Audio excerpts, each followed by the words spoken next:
What's up, everybody? The Setup Man coming at you today from the Charlotte Roval. I am in a test session mode here driving a cup car, and this is a preset or slider setup. A lot of people have been asking for these setups, and it seems like the road courses are one of the more popular ones where people are having trouble finding a good setup for these places. With this setup, I have ran a 117.4. as you can see in the upper left hand corner. Now the 116.4 is actually my best time with a custom setup, and if you're looking for a custom setup, I've got a separate video for that. You can check it out on my channel. It's the Charlotte Roval custom setup. But here with the presets, I am about a second slower. And I felt like when I set that 117.4, I was like, you know, I didn't feel like I hit everything perfect. I felt like maybe there was a couple of tenths of speed left in it. But I've made a ton of laps since then and haven't got anything under 17.4. So maybe 17.4 is all this setup has got. But if I can get around this place, get a 17.4, 17.5, something like that on video, what I will do is then tell you how I am getting around this and give you kind of my tips and tricks for driving the Roval, and then I will pull on pit road and show you the setup or show you the pit road adjustments. I number the presets from 1 to 9, with 1 being the tightest and 9 being the loosest. This is a 7, so it is pretty high up there on the scale as far as how loose it is. Boy, I blew that lap. See if I can do it better on this lap. Yeah, it's pretty high up there as far as how loose it is. A lot of people don't believe me when I tell them this is what I run on road courses. This is actually one of the tighter setups. I run 8s and 9s on a lot of road courses. But here at the Roval, I just was having a little too much trouble getting the 8s and 9 setup dialed in, so I went with a 7 on this one. The big problem people have on road courses is they are constantly wanting to spin the car out when you get back in the throttle, and you would think that a looser setup would make that worse. It doesn't. I cannot explain why. Maybe it's because you are turning the wheel not as hard because the setup is looser, so you're not like turning the wheel quite as hard to get it out of the corner. I don't know if that's the exact reason or not. I just know that the looser setups definitely work better on the road courses.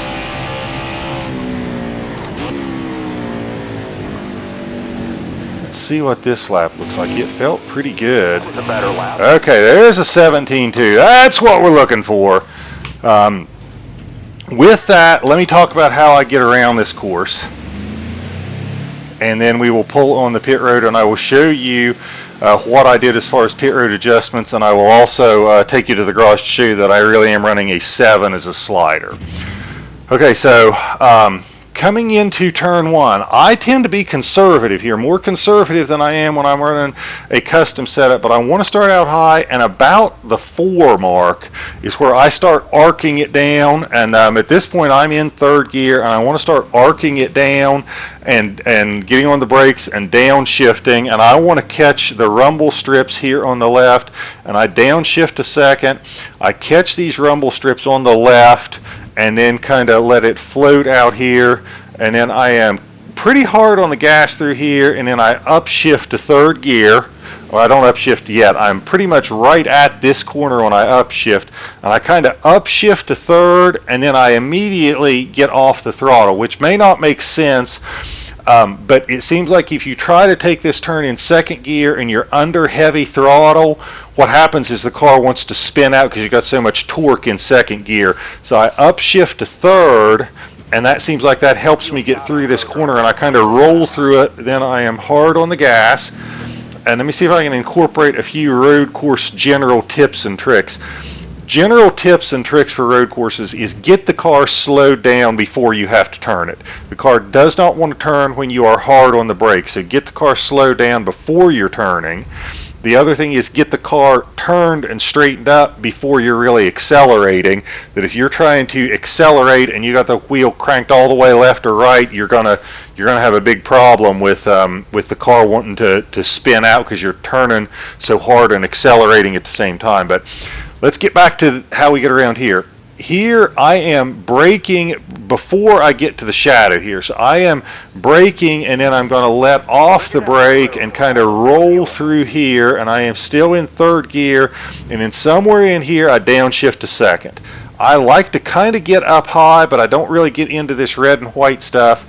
And then I am in second gear, and I'm usually kind of feathering the throttle, and I have to start getting completely off the throttle and turn the car hard and kind of let it rotate and let it get straightened up before I get hard back on the gas.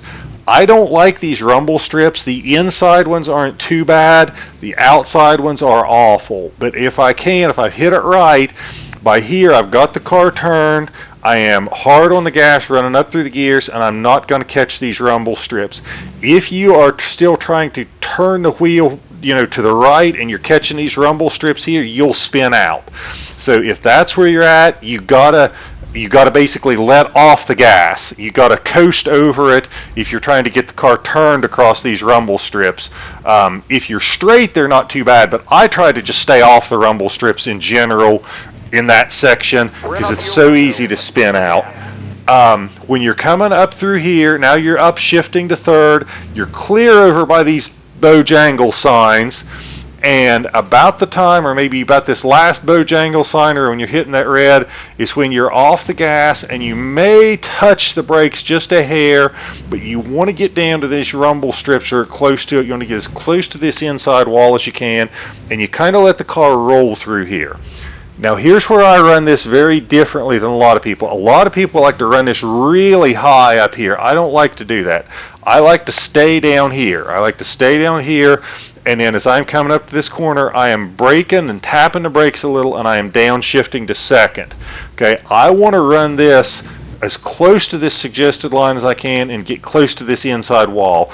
A lot of people run it clear way on the outside, and it just doesn't seem to work for me. Maybe it works for them, it doesn't work for me.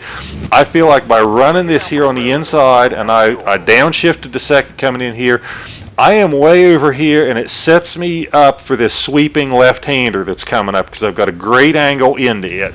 So I can be pretty hard on the gas, and what I am doing is I don't have to turn the wheel real hard to hit this, and I want to be as low down here as I possibly can.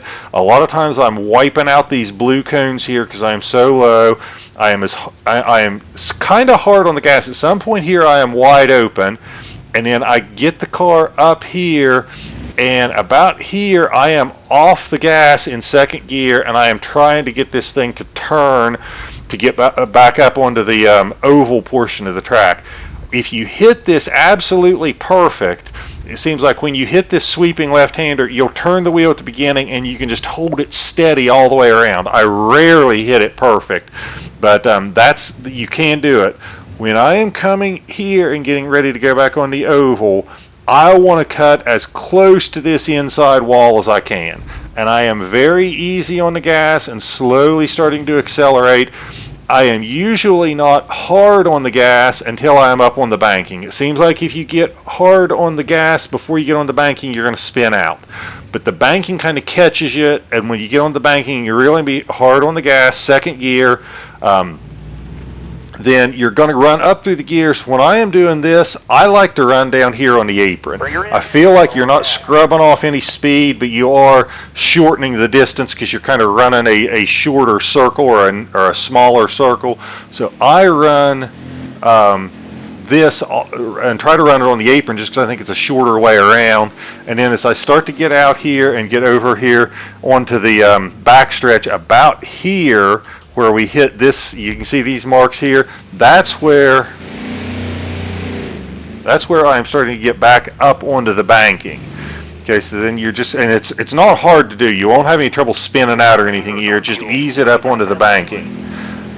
Now, coming into the chicane, there's a couple of tricks here. In a custom setup car, I am all the way down there to the 2 mark usually before I brake.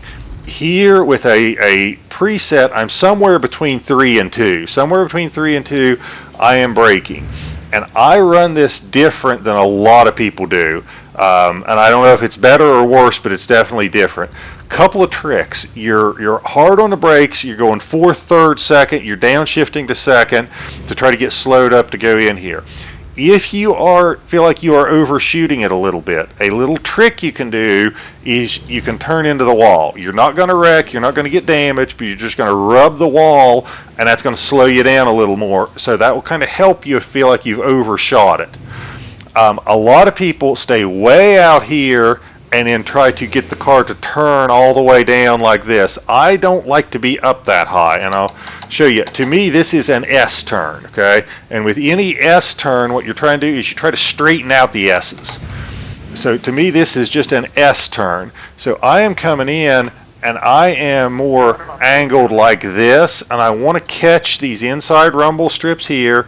And at this point, you're kind of, by the time you're hitting the rumble strips, you need to be off the brakes. If you feel like you've overshot it a little bit, right here in this little short shoot in between the rumble strips, you can pump the brakes a couple of times, and that can help you to kind of get it under control. But by the time you're here, you want to have the wheel turn. You want to have the wheel turn so that when you hit these rumble strips here, you're getting it straightened up. This is a tricky part. You got to let the car roll, and you got to let it roll past where it's just straight to where it is angled like this. It seems like you got to get this car completely headed straight to where you're going to be on the gas with the wheel straight. If you're trying to hit the gas while you're still trying to get the car turned, you're going to spin out here. It's a common place to spin out. So right here is where I'm really off the gas a long time, very patient, wait on it to get straight. Once it is straight, then what I'm going to do is I'm going to hit the gas and come up through here. And I don't go down to first gear. I go down to second gear through this stuff. Then we're up through here, and we're second gear, third gear, fourth gear. And then all we've got left is that last little chicane before we get to the start-finish line. And I'll tell you how I approach it. Now, my approach to it, I will tell you, if there is a spot on this course where I am weak, it is probably this last chicane. I'll tell you how I do it, but you might find better ways to do it, but this is kind of how I do it.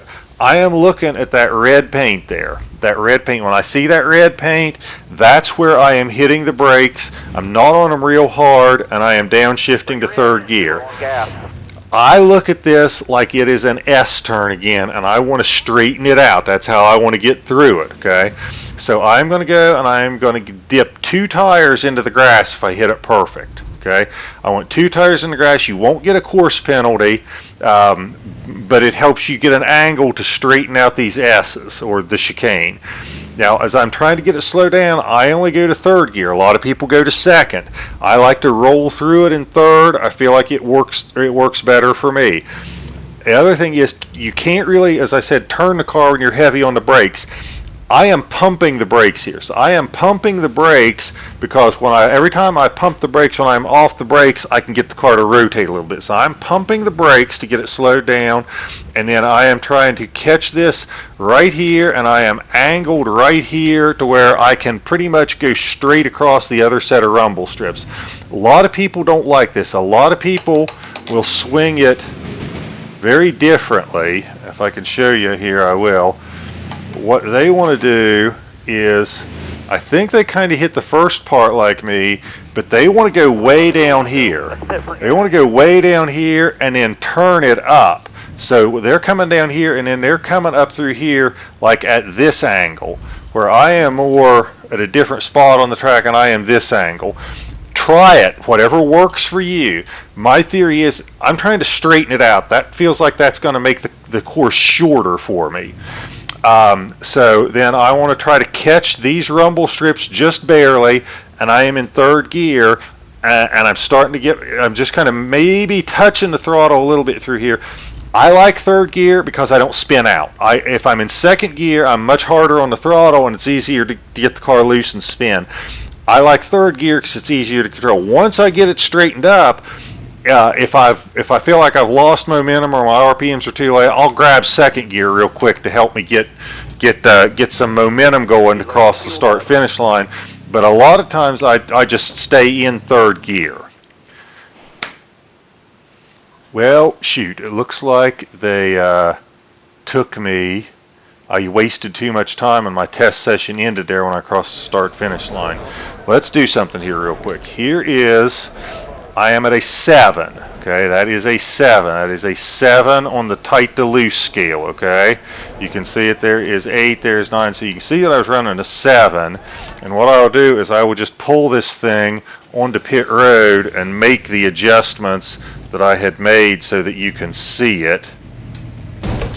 Oh shoot! If I can get out here and do this. All right, I should have been paying attention to my test session timer. I used up the whole hour. But I'm going to run this thing backwards so I can get back onto pit road.